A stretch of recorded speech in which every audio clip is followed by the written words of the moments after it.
خبر شامل کرتے ہیں اسلام آباد سے۔ حکومت نے عوام پر پھر بجلی گرا دی، ₹7.95 فی یونٹ مہنگی۔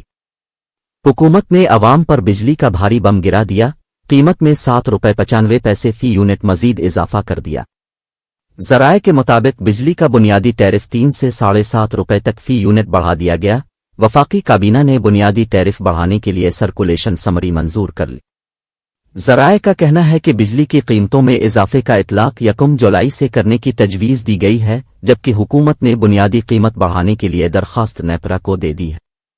ذرائع نے مزید بتایا کہ نیپرا وفاقی حکومت کی درخواست پر سماعت کے بعد فیصلہ دے گا۔ حکومت نیپرا کے فیصلے کے بعد اضافے کا نوٹیفیکیشن جاری کرے گی۔ خیال رہے کہ بجلی کی قیمتوں میں اضافے سے صارفین پر 3,495 ارب کا بوجھ پڑے گا۔